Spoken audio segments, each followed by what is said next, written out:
Welcome back, everyone. In this video, we're going to look at a broad overview of how the Quran was transmitted, and in doing so, we will present some more challenges to modern Muslim claims about its preservation. But before we get into that, let's look at the word Quran itself. Many Muslims want to insist that the word means recitation. First of all, Quran means recitation. فإذا قرأناه فاتبع قرآنه. The main source for the transmission of Quran is the oral recitation. Did you catch that? They want the Quran to mean recitation and only recitation.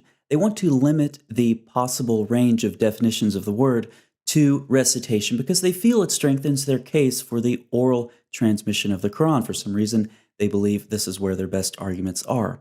However, about the word Quran, Yasser Qadi states, the most popular opinion, and the opinion held by Tabari, is that the word Quran is derived from qara'a, which means to read, to recite. Quran thus translates as the recitation or the reading. Now, this is nothing new except to some Muslim apologists, I suppose, but it's been long acknowledged that Quran can mean read or recite. Let's look at a couple examples. It's a Quran that we have revealed in portions so that you may read it. It's a discourse that can be read. It's a Quran that can be read. And it's a book of which the verses are made plain, an Arabic Quran. So translators acknowledge just what Yasser Qadi said. Quran can mean reading or recitation. It can be used even in parallel with a book or along with the verb to read. But why the uncertainty? Quran is, I think we would agree, a fairly important word for Muslims. Why does Yasser Qadi talk about the popular opinion for the definition of the word? Well, if we look this word up on Quran Gateway, it gets a foreign word tag. It turns out Quran is one of those foreign words of the Quran. Arthur Jeffrey, among others, has analyzed this word in depth, comparing it to other Semitic languages, concluding, in his day it was largely thought to derive from Syriac, meaning the reading, and there's little doubt that the word came to Muhammad from Christian sources. So Muslims, do not intentionally limit the definition of Quran in order to try to strengthen your case about the oral transmission of it. Do not say Quran equals recitation. Just admit that Quran is one of the foreign words of the Quran and its precise meaning may be undetermined. Now, with respect to the oral transmission of the Quran, how is this claim held up under scrutiny of recent scholarship? Islamic tradition argues that the Quran's transmission was firmly controlled by the practice of oral recitation. Doubts have been shed, however, on this traditional view. There is mounting evidence that the Quran text, or parts of it at least, must at some stage in its history have been transmitted in purely written form without the benefit of a controlling tradition of active recitation. James Bellamy states about the variant readings that he cites in his article, they're important because they prove there was no oral tradition stemming directly from the Prophet strong enough to overcome all the uncertainties inherent in the writing system. Yet another scholar, Devin Stewart, says the tradition of Quranic recitation can be shown to ignore or run roughshod over many discernible or retrievable features of the text, particularly with regard to rhyme, that must represent the oldest stage of its performance. Many of the variants may plausibly have arisen through oral transmission, many others cannot, being based on graphic and not phonic resemblance. Numerous examples are cited by these scholars. Here's one from Stewart. The transliteration shows the difference in sound, illustrating nicely Stewart's point, though of course the graphic similarities are lost in transliteration. So we have indication from the manuscripts that the oral transmission of the Quran broke down. But how early did this happen? Very early. Zayd started compiling the Quran by collecting it from leafless stalks of the day palm tree, pieces of leather and hides, and from stones and memories of men. Remember how difficult this job was. If Abu Bakr had ordered me to shift a mountain among the mountains from one place to another, it would not have been heavier for me than this ordering me to collect the Quran. Now, what was Abu Bakr thinking, making Zayd do all of this work, going and collecting the Quran from various sources? If the Quran was so well preserved in the memories of Muslims, then the Caliph should have just called 2 or 3 reciters, have them sit down at a table, they recite, Zayd writes. It's as simple as that. The only problem that Zayd should have had was a tired hand from all of that writing, but that's not the case. He had to go collect the Quran from various sources, some of them written. So we have indication from the Muslim sources themselves that within about a year after Muhammad's death, the oral transmission of the Quran had already broken down. Now we all know that the standard Quran comes from the Hafs recitation. So let's take a look at the Isnad. Samuel Green made this diagram based off of the text below it, which comes from the Islamic Awareness website. Now there are several problems here, so let's talk about them. For example, we have reports that the Qurans of Ibn Masud and Ubay didn't match each other, or the modern Quran. So how could they be in the same Isnad for Hafs? But for now, I want to focus on one specific problem with this Isnad. Looking at the bottom left of the diagram, we know that Abu Bakr commissioned Zayd some point around 633, and already, about 1 year after the traditional date for Muhammad's death, Zayd already had problems collecting the Quran. And now we see the problem with this Isnad. It's incomplete. Zayd used sources, and they should have Isnads. Someone had to write the Quran on the stones that Zayd used, same for the leather and the palm stalks.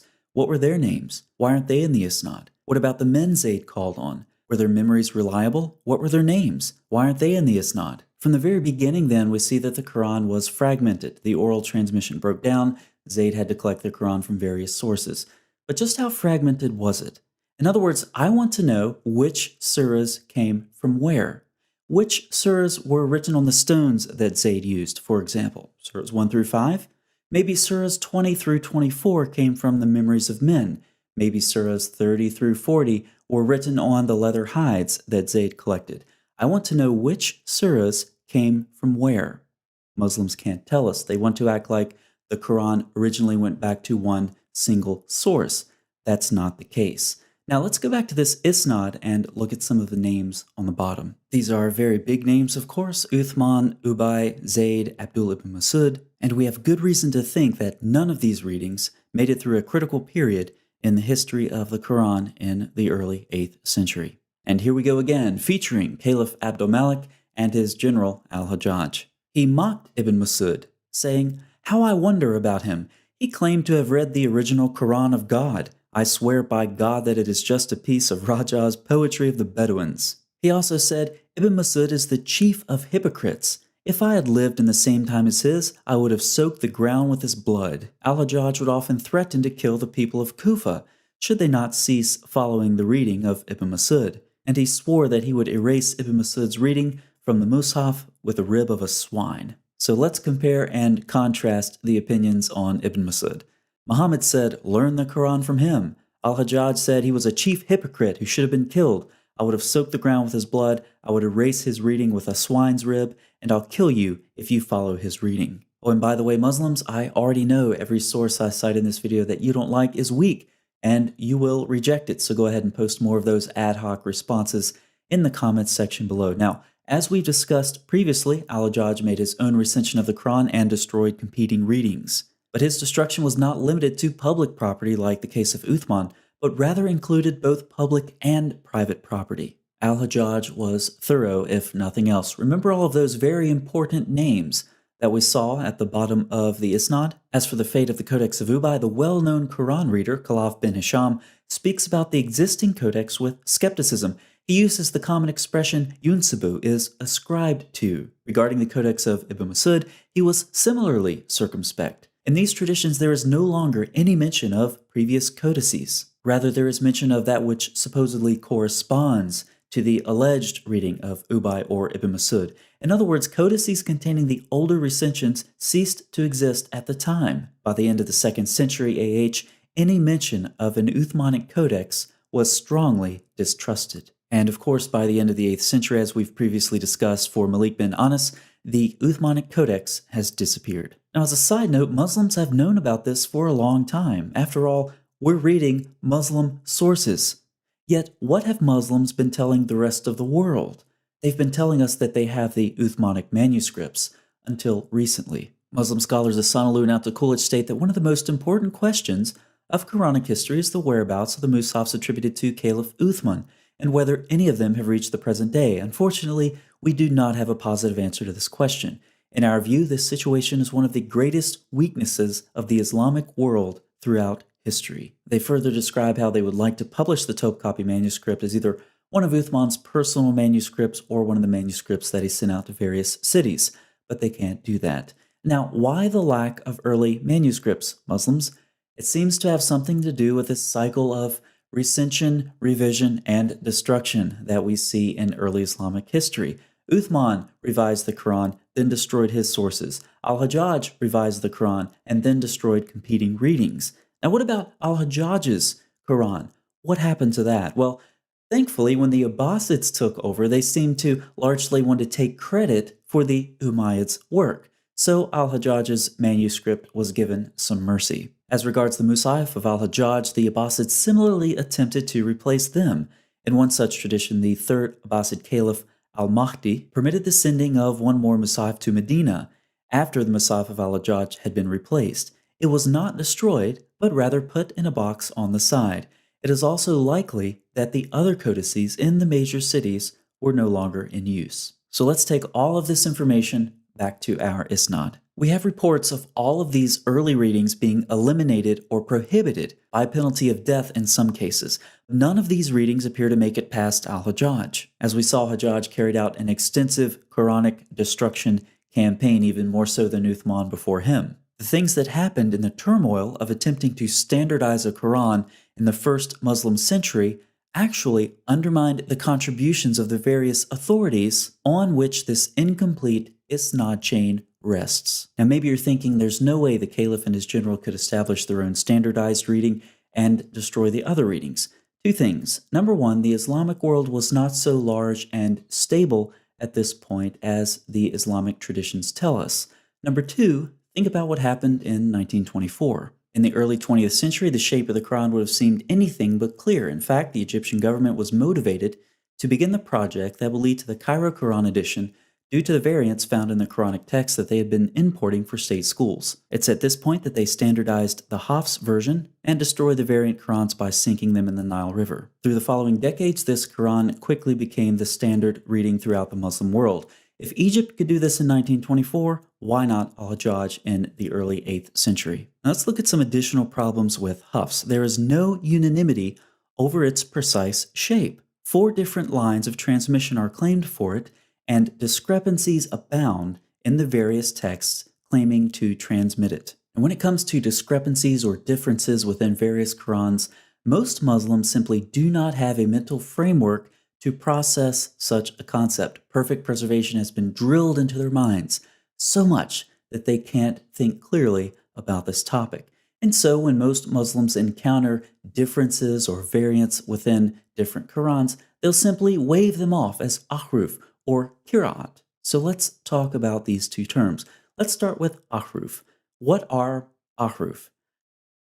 I have absolutely no idea, but neither do you. By the 3rd century AH, there are 35 different opinions on this issue, and Suyuti listed over 40. Some even declare that the true meaning of the ahruf was known only to Allah, and to investigate this issue was futile. The problem is apparently Muhammad talked about ahruf, but he never actually described what they were, so Muslim scholars were free to speculate, and speculate they did. But modern Muslims know exactly what ahruf are. They're a convenient label to put on any variant in the Quran that you don't want to talk about. Let's move on to qira'at, where things are much more clear. Qira'at, or readings, are part of the history of the text, not its starting point. The idea of different yet equally canonical qira'at did not develop before the 10th century, when great divisions over the Quranic text led Ibn Mujahid, among others, to sponsor this regulatory concept. He argued that there are 7 equally valid qira'at.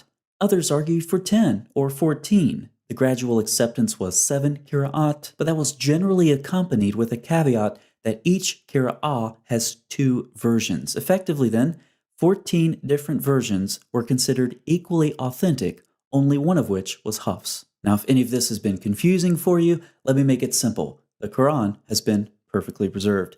If this were a book, we would now be in the appendices. Appendix 1, Text Criticism, Muslim Style. As discussed earlier, Muslims have claimed for a long time to have the Uthmanic manuscripts, but the 2 Muslim scholars I cited earlier said this is no longer the case.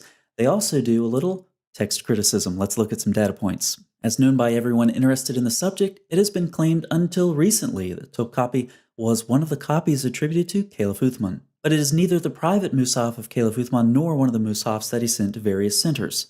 In our view, this situation is one of the greatest weaknesses of the Islamic world throughout history. There are over 2,000 instances where there is dissimilarity between the Topkapi and the Standard. They were going to make a critical edition of the Topkapi with the Tashkent manuscript, but it would not yield a healthy result. It was missing 2/3 of the text, referring to the Tashkent, and had been tampered with. The Topkapi is an excellent manifestation of Surah 15:9. We will guard it from all corruption. So let's put these together. The Uthmanic Qurans have been lost. There are over 2,000 differences between the Topkapi and the standard text. The Tashkent was excluded from the critical edition because of corruption. Conclusion: one of the greatest weaknesses of the Islamic world is also an excellent example of Allah guarding the reminder from corruption. Now take that conclusion that an excellent example of Surah 15:9 is one of the greatest weaknesses of the Islamic world, and add that to the rest of the content that we've discussed in this video. It really makes one ask the question, what would a bad example of Allah guarding the reminder look like? Now, take note of their methodology. They didn't want to make a critical edition between the Topkapi and the Tashkent because it would not yield a healthy result. Christians, once again, take note of their methodology. Anytime a Muslim brings up a variant reading to you in the New Testament, just say, I don't like that manuscript. It doesn't yield a healthy result, so we're just going to exclude it from the conversation. No, that doesn't work in the scholarly world. That only works in text criticism, Muslim style. Appendix 2, Non-Muslim Scholars and Quranic Manuscripts. This will be a short appendix. Muslims frequently criticize non-Muslim scholars for getting involved in the study of their religion, especially of their Quran. Now, why on earth would non-Muslims need to get involved with the study of the history, transmission, and text of the Quran? If you do not know the answer to this question, see Appendix 1. Appendix 3, the transmission of the New Testament meets the Quran's criteria for strong evidence over claims of oral transmission of the Quran. Within the context of a debt contract, the Quran states writing is more just in the sight of Allah and stronger as evidence, and more likely to prevent doubt between you. Allah doesn't trust Muslims to memorize a simple debt contract. About the Quran, Muhammad said, it escapes the hearts of men faster than a camel when it's released from its tying rope. If you've ever released a camel from its tying rope, let me know how fast that is in the comments section. Yet Muslims claim to have preserved the Quran faithfully in memory over centuries. The New Testament, by contrast, is preserved in writing, in New Testament manuscripts, as well as quotations and allusions to Scripture made by the patristic authors. The New Testament, ironically, meets the Quran's criteria for better preservation, for more reliable transmission than what Muslims claim about the Quran itself. Appendix 4, Allah will guard the reminders. We've already discussed Surah 15:9, and you can see I have two translations up for you. The first is Sahih International. It's concealing something. The Arabic does not say Quran in this verse. It says al-dhikra, the reminder. Now, why would some Muslims do this? Why would they translate Quran when Quran is not what's in the Arabic? I suspect it's to conceal an inconsistency. The prior revelations are all referred to by the same word. In context, it refers to the Torah in Surah 21:48 and 21:105, and to prior revelations in Surah 21:7. And notice in Surah 57:16, where the reminder is put on par with the scripture of old. So we see that the prior revelations are referred to as the reminder as well. And Allah said He would guard the reminder in Surah 59, yet Muslims claim that the other reminders have been corrupted. So how do we solve this problem? Ignore what the Quran says and just retranslate Surah 59 to apply only to the Quran to cover up the contradiction created by Muslims who claim the previous reminders have become corrupt in spite of Allah's protection. Appendix 5, Hafs is a liar burning in hell. The Shias love talking about this stuff. I'll put this link in a pinned comment for you. We'll just go over it briefly. Asim was reliable but weak in memorization, and we have serious statements against Hafs. According to Bukhari, he was rejected, Muslim, rejected, Anasai, rejected, not reliable, and his narrations are not written. Ibn Hanbal, rejected, liar, weak, rejected, not truthful. So with respect to Hadith, Hafs is a liar, and Muhammad said if you lie about him, then you burn in hell. So the person for whom the standard recitation of the Quran is named is a liar burning in hell. Appendix 6, you have lots of different Bibles. We have one Quran. I hear this one a lot, but let's take the New Testament, for example. Catholics use this Greek New Testament. Protestants use this Greek New Testament. It's the same Greek New Testament. How many different Arabic Qurans do we have? You'd have to check with Hatun from DCCI. I've lost track. She keeps track of this. 20-something different Arabic Qurans, 30-something different Arabic Qurans, who knows? And how many different readings do we have? We talked about this earlier. Just pick your number, 7, 10, 14. Sometimes a single reading can have 2 versions. Oh, but it's Christians with their single Greek New Testament who have a problem? I don't think so. Appendix 7. Muslims intentionally downplay the variants that led to Uthman's recension, but the differences were significant. David Powers has collected a number of traditions, and he cites the primary sources in his footnotes. You can pause your screen to read this if you like, but you have 2 groups of men differing over the consonantal skeleton of Surah 2. Hudayfa's face turned red. He stood up, ripped his tunic in 2, and declared he would ride to Uthman, and he did. He advised him about the gravity of the situation and warned that if the caliph did not take immediate action, the enemies of Islam were on the verge of striking a fatal blow to the new religion. Contrary to modern Muslim claims, the early Muslims indicate over and over that the differences in the early Qurans were severe. They were of such a nature as to cause the first Muslims to accuse one another of infidelity. They brought Muslims to the verge of civil strife and were so serious that they could only be solved through the systematic destruction of all codices that did not conform to Uthman's. Muslims need to stop downplaying the fact that fragmentation, losses, significant variants, standardization, and destruction were part of the Quran's history from its earliest years. And finally, Appendix 8. Don't talk about the Quran, your Bible is corrupted. Have you ever noticed that many Muslims believe criticizing the Bible is the same thing as defending their Quran? The 10th century is a really interesting period in Muslim history. You have 2 conflicting things going on at the same time. We've already seen Mujahid and other scholars, and they're forced, due to differences in the Quran, to establish equally canonical but different readings. On the other hand, the eternal Quran is winning the debate over the created Quran. Now, as the Quran becomes eternal and this becomes part of Orthodox Sunni doctrine, one can easily see how it would be heretical to subject the Quran to critical scrutiny. As it becomes eternal, as this doctrine becomes orthodox, the Quran somehow becomes conflated with the attributes of Allah. And so Muslim scholars instead turn their attention away from the Quran to the scriptures of the Jews and the Christians, and they begin developing their polemics.